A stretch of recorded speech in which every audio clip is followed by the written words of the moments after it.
Salut les Madrilènes, on est parti aujourd'hui pour une vidéo avec quelques informations notamment sur le tirage au sort des quarts de finale de la Ligue des Champions, le Real Madrid qui retrouvera Chelsea. On aura aussi évidemment quelques déclarations par rapport au Classico demain face au FC Barcelone, avec aussi les premières compositions d'équipes probables, celle du quotidien Marca, avec, on le regardera, la présence éventuelle de Karim Benzema. On a aussi des informations en ce qui concerne Karim Benzema qui a subi des tests hier.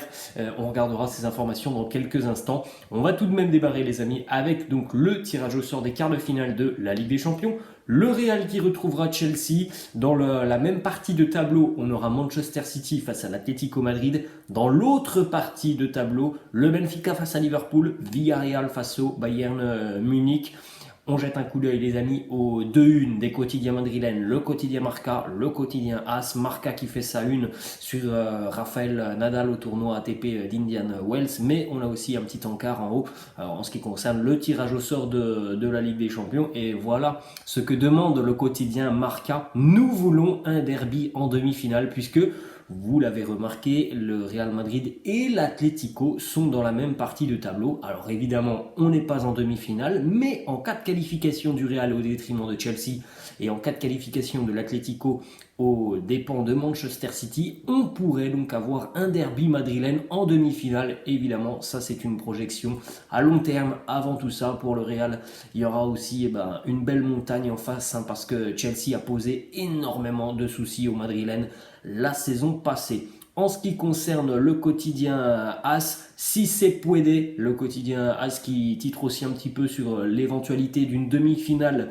face à l'Atlético Madrid. Et puis on l'a dit aussi pour le Real Madrid, il y aura vraisemblablement la possibilité en finale, si jamais le Real va en finale, évidemment là on se projette très très loin, d'affronter une véritable machine qui pourrait être le Bayern ou Liverpool. Donc autant dire que si le Real envisage d'aller loin dans la Ligue des Champions, évidemment c'est ce que l'on souhaite, le Real va devoir affronter les géants d'Europe. Ça sera donc Chelsea, soit City, soit l'Atlético et possiblement en finale Liverpool ou le Bayern si le Bayern et Liverpool se qualifient. Mais on rappelle tout de même que ces deux équipes sont favorites face au Benfica et face à Villarreal. Information déjà sur les dates des quarts de finale de cette Champions League, puisque hier le match retour a été inversé. Ça sera le Real qui va recevoir au match retour, puisque vous l'avez vu, l'Atlético est donc aussi qualifié et l'Atlético et le Real ne peuvent pas jouer le même jour à un match de Champions League à Madrid. Donc il a fallu inverser un petit peu les dates.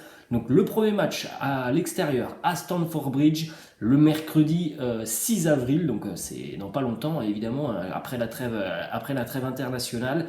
Et puis le match retour, ça sera une semaine plus tard, le mardi 12 avril au Bernabeu. On a aussi hier eu plusieurs informations selon lesquelles Chelsea pourrait potentiellement, par rapport à tous les problèmes que l'on connaît actuellement du côté des Blues, potentiellement jouer son match à domicile sans public, sans spectateurs, puisque les Blues sont toujours à l'heure actuelle dans l'incapacité totale de vendre des billets pour cette affiche.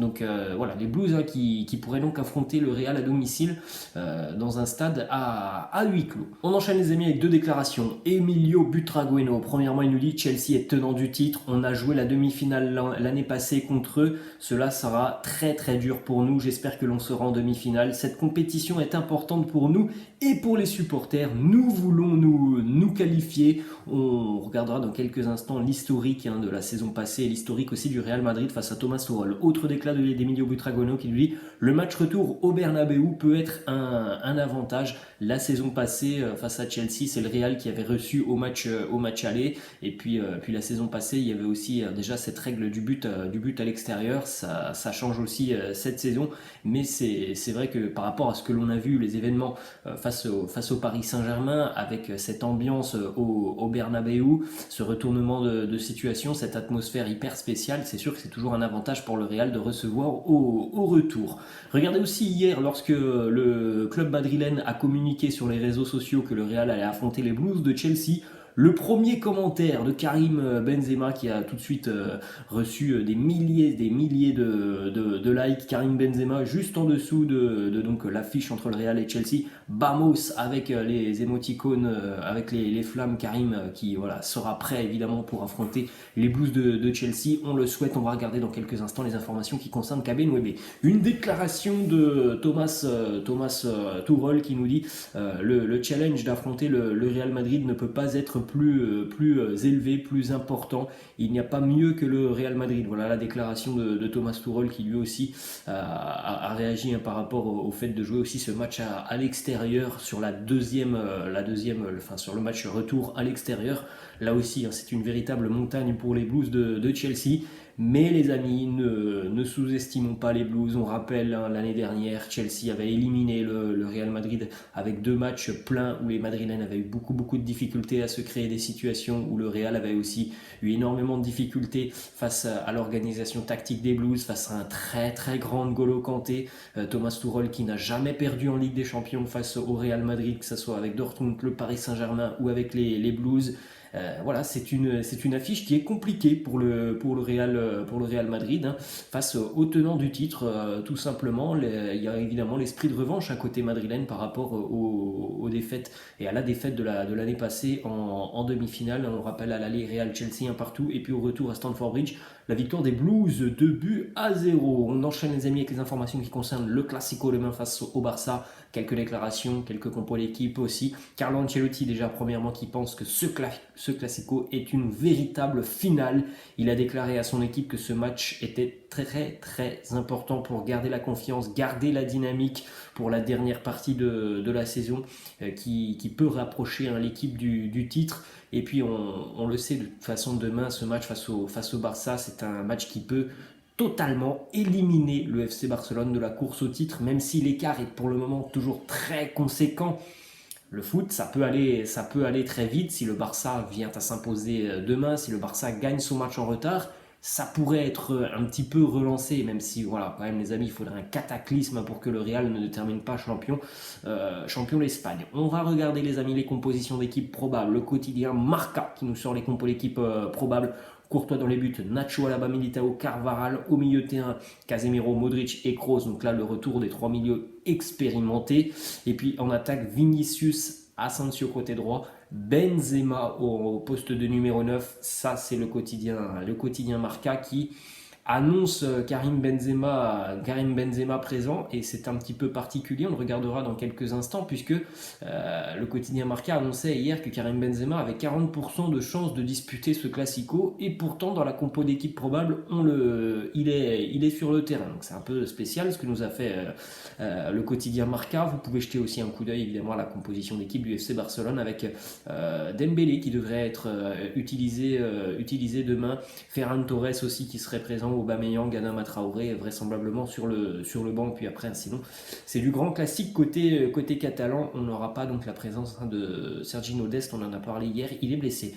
On jette un coup d'œil les amis rapidement donc à ce qu'il s'est passé hier du côté de la séance d'entraînement côté madrilène, avec encore une fois 3 joueurs qui étaient absents de cette séance d'entraînement. C'est là aussi qu'on se dit que voilà, visiblement pour Karim Benzema ça sera peut-être un peu juste pour affronter le Barça. Karim, Ferland Mendy et Gareth Bale sont tous 3 restés hier dans le gymnase. Ils ne sont même pas sortis pour s'entraîner individuellement et toucher un petit peu le ballon. Le quotidien AS hier qui affirmait pourtant que la blessure de Karim évoluait positivement, une blessure au niveau du mollet. Et comme on l'a dit, pourtant le quotidien Marca qui estime les chances de voir Benzema titulaire demain à 40% pour affronter le Classico. Donc voilà, c'est encore une fois toujours une grosse incertitude. On est à 24 heures de ce match. On ne sait pas si Karim Benzema pourra tenir sa place demain face au Barça. La journée d'aujourd'hui, ce samedi, va être encore une fois très importante pour KB Nwebe. On aura la réponse très rapidement. De toute façon, si Benzema ne s'entraîne pas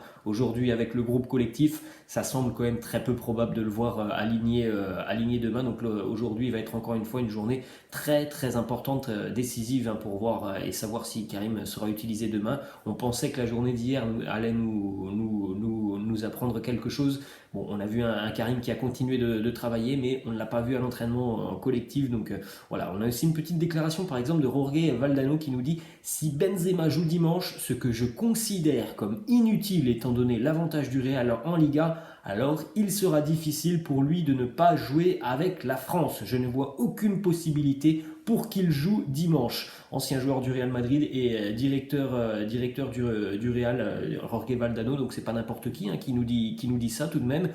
C'est vrai que bon, si Karim joue demain le Classico, il sera évidemment présent avec l'équipe de France, donc il n'y aura pas de repos pour Kabenwebe, alors que demain, c'est sûr qu'on aimerait voir Karim présent, mais on aimerait aussi surtout avoir un Karim à 100% face aux Blues de Chelsea. Et le fait de ne pas le voir participer au rassemblement avec l'équipe de France, ça permettrait à Karim évidemment de revenir à 100 voire 110% pour affronter notamment les Blues. La participation de Benzema au Classico n'est pas exclue, voilà ce qu'annonce le quotidien Marca. Mais aucun risque ne sera pris. Le but et l'objectif du Real Madrid, c'est d'avoir un Kabenwebe en pleine forme pour le retour de la trêve et pour affronter notamment les Blues de Chelsea. On poursuit les amis avec une information qui nous vient directement de la séance d'entraînement de la veille. Sergio Quirante, qui est toujours présent aux entraînements madrilènes et qui a annoncé hier que Ancelotti avait testé Mariano Diaz hier à la séance d'entraînement au détriment notamment de Gareth Bale, de Luka Jovic ou encore Disco pour remplacer Karim Benzema. Bon, ce serait quand même quelque chose d'assez hallucinant de voir Mariano Diaz demain titulaire face au Barça. Ensuite, on continue avec une double déclaration de Dani Carvajal. Premièrement, il nous dit: le Barça souffre énormément quand il n'a pas le ballon. On a vu de très bonnes choses côté catalan avec Xavi. On a vu aussi une équipe qui régulièrement a pris largement le dessus en termes de possession par rapport à son adversaire. Demain, c'est quand même quelque chose et un match qui sera beaucoup plus équilibré. Et ça, c'est sûr que le Barça quand même n'a pas réglé tous ces problèmes défensifs que l'on a vu depuis le début d'année. Donc c'est sûr que ce Barça sans le ballon, c'est pas du tout le même que celui que l'on voit depuis quelques semaines avec une énorme possession. Demain, le Barça aura évidemment moins de possession face au Real que sur les précédentes semaines. Autre déclat de Dani Carvajal sur l'importance de ce match, il nous dit: il est vrai que si nous battons le Barça demain, eh bien on les éloigne pratiquement définitivement de la lutte pour le titre, même si les mathématiques disent le contraire, mais vous rendriez les choses très compliquées et enleveriez pas mal d'options en remportant ce match. Voilà, on l'a dit, il y a déjà eu des finales depuis quelques semaines pour le Real qui se sont plutôt bien passées. Demain, c'en est une autre. Si le Real vient à s'imposer demain, le titre sera quasiment acquis avec 9 doigts sur 10, on va dire, pour les Madrilènes en cas de victoire de demain. Et on va terminer cette vidéo, les amis, avec une petite information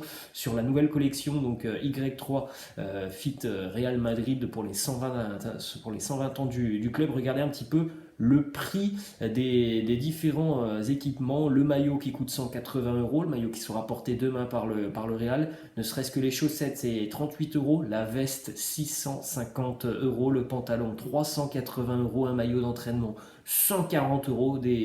Un t-shirt, 85 €. Une écharpe, 200 €. Ce sont des prix quand même assez exorbitants pour une collaboration entre le Real et Adidas et un artiste japonais. Voilà les amis, la fin de cette vidéo, j'espère que ça vous a plu. N'hésitez pas à lâcher un petit pouce bleu, n'hésitez pas non plus à vous abonner à la chaîne et n'hésitez pas non plus à me laisser en commentaire ce que vous pensez notamment du tirage au sort face aux Blues de Chelsea. Et puis si pour vous, est-ce que le Real doit prendre le risque d'utiliser Karim Benzema demain, puisque voilà, on va pas se mentir, mais il y a quand même peu de chances d'avoir un Karim en pleine possession de ses moyens. C'est un risque de le faire jouer demain. Voilà les amis, la fin, je vous laisse, je vous dis à la prochaine, ciao.